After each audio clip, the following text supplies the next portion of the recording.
ಎಲ್ಲರಿಗೂ ನಮಸ್ಕಾರ. ಇಂದು ನಾವು ನಿಮಗೆ ಕೈಬೆರಳಿನ ಸಹಾಯದಿಂದ ಮಾಡುವಂತಹ ವಶೀಕರಣ ತಂತ್ರವನ್ನು ಹೇಳಿಕೊಡುತ್ತಿದ್ದೇವೆ.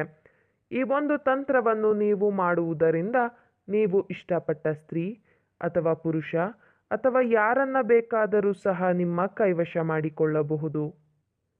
ಈ ಒಂದು ತಂತ್ರವನ್ನು ನೀವು ಮಾಡುವುದು ಹೇಗೆ ಎಂದು ತಿಳಿದುಕೊಳ್ಳುವ ಮೊದಲು ತಪ್ಪದೆ ನಮ್ಮ ಈ ವಿಡಿಯೋವನ್ನು ಲೈಕ್ ಮಾಡಿ. ಹಾಗೂ ನೀವಿನ್ನೂ ನಮ್ಮ ಚಾನಲನ್ನು ಸಬ್ಸ್ಕ್ರೈಬ್ ಮಾಡಿಲ್ಲ ಅಂದರೆ ಈ ಕೂಡಲೇ ಸಬ್ಸ್ಕ್ರೈಬ್ ಬಟನ್ ಮೇಲೆ ಕ್ಲಿಕ್ ಮಾಡಿ ಮತ್ತು ಪಕ್ಕದಲ್ಲೇ ಬರೋ ಬೆಲ್ ಐಕಾನ್ ಮೇಲೆ ಕೂಡ ಕ್ಲಿಕ್ ಮಾಡಿ. ಹಾಗೂ ನಿಮ್ಮ ಜೀವನದಲ್ಲಿ ಇರುವಂತಹ ಎಲ್ಲ ಸಮಸ್ಯೆಗಳಿಗೂ ಸಹ ಸ್ಕ್ರೀನ್ ಮೇಲೆ ಡಿಸ್ಪ್ಲೇ ಆಗುತ್ತಿರುವ ನಮ್ಮ ಗುರೂಜಿ ನಂಬರ್ಗೆ ಕರೆ ಮಾಡಿ. ಅದು ಯಾವುದೇ ರೀತಿಯ ಸಮಸ್ಯೆಯಾಗಿರಬಹುದು.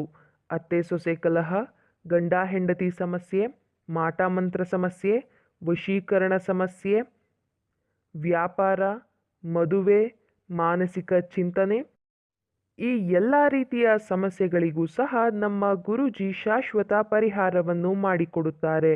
ಹಿಂದೆ ಕರೆ ಮಾಡಿ ನಿಮ್ಮ ಎಲ್ಲ ಕಷ್ಟಗಳಿಗೂ ಸಹ ಪರಿಹಾರವನ್ನು ಕಂಡುಕೊಳ್ಳಿ. ಈ ಒಂದು ತಂತ್ರವನ್ನು ನೀವು ಭಾನುವಾರದ ದಿನದಂದು ಮಾಡಬೇಕು. ಮೊದಲಿಗೆ ನಾವು ವಿಡಿಯೋದಲ್ಲಿ ತೋರಿಸುತ್ತಿರುವ ಹಾಗೆಯೇ ನಿಮ್ಮ ಕೈ ಬೆರಳುಗಳನ್ನು ವಿ ಶೇಪ್ನಲ್ಲಿ ಬರುವ ಹಾಗೆ ಹಿಡಿದುಕೊಳ್ಳಬೇಕು. ನಂತರ ನೀವು ಯಾರನ್ನು ನಿಮ್ಮ ಕೈವಶ ಮಾಡಿಕೊಳ್ಳಬೇಕು ಅಂತ ಇರ್ತೀರಾ ಅವರ ಹೆಸರು ಹಾಗೂ ಅವರ ಭಾವಚಿತ್ರವನ್ನು ನಿಮ್ಮ ಮನಸ್ಸಿನಲ್ಲಿಯೇ ನೆನಪಿಸಿಕೊಳ್ಳುತ್ತಾ ಈ ಒಂದು ತಂತ್ರವನ್ನು ನೀವು ಮಾಡಬೇಕು. ಬೆರಳನ್ನು ವಿ ಶೇಪ್ನಲ್ಲಿ ಇಟ್ಟುಕೊಂಡ ಬಳಿಕ ನಾವು ಹೇಳಿಕೊಡುವ ಈ ಒಂದು ಶಕ್ತಿಶಾಲಿ ವಶೀಕರಣ ಮಂತ್ರವನ್ನು ನೀವು ಪಠನೆ ಮಾಡಬೇಕು. ಆ ಶಕ್ತಿಶಾಲಿ ವಶೀಕರಣ ಮಂತ್ರ ಯಾವುದು ಎಂದರೆ ಹಂ ವಶ್ಯಂ. ಈ ಒಂದು ಮಂತ್ರವನ್ನು ನೀವು 7 ಬಾರಿ ಪಠನೆ ಮಾಡಬೇಕು. ಹಾಗೂ ನೀವು ಯಾರನ್ನು ನಿಮ್ಮ ಕೈವಶ ಮಾಡಿಕೊಳ್ಳಬೇಕು ಅಂತ ಇರ್ತೀರಾ ಅವರು ಸಂಪೂರ್ಣವಾಗಿ ನಿಮ್ಮ ಕೈವಶವಾಗಲಿ ಎಂಬ ಸಂಕಲ್ಪವನ್ನು ನೀವು ಮಾಡಬೇಕು. ವೀಕ್ಷಕರೇ, ನಾವು ವಿಡಿಯೋದಲ್ಲಿ ತೋರಿಸುತ್ತಿರುವ ವಿಧಿವಿಧಾನಗಳ ಪ್ರಕಾರವಾಗಿಯೇ ಈ ತಂತ್ರವನ್ನು ನೀವು ಮಾಡಬೇಕು. ನೀವು ಮಂತ್ರವನ್ನು ಹೇಳಬೇಕಾದರೆ ನೀವು ಯಾರನ್ನು ನಿಮ್ಮ ಕೈವಶ ಮಾಡಿಕೊಳ್ಳಬೇಕು ಅಂತ ಇರ್ತೀರಾ ಅವರ ಹೆಸರನ್ನು ಸೇರಿಸಿ ಮಂತ್ರವನ್ನು ಹೇಳಬೇಕು. ನಂತರ ನೀವು ವಿ ಆಕಾರದಲ್ಲಿ ಇಟ್ಟುಕೊಂಡಿರುವ ಬೆರಳಿಗೆ ಉಫ್ ಅಂತ ಉರುಬಬೇಕು. 1 ಬಾರಿ ಮಂತ್ರವನ್ನು ಹೇಳಿದ ನಂತರ 1 ಬಾರಿ ನೀವು ಉಫ್ ಅಂತ ಉರುಬಬೇಕು.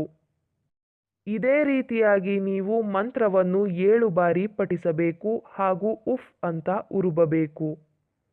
ಈ ರೀತಿಯಾಗಿ ನೀವು ಮಾಡುವುದರಿಂದ ನೀವು ಇಷ್ಟಪಟ್ಟವರು ಕೇವಲ 1 ಗಂಟೆಯ ಒಳಗಾಗಿ ನಿಮ್ಮ ಕೈವಶವಾಗಿ ಬಿಡುತ್ತಾರೆ.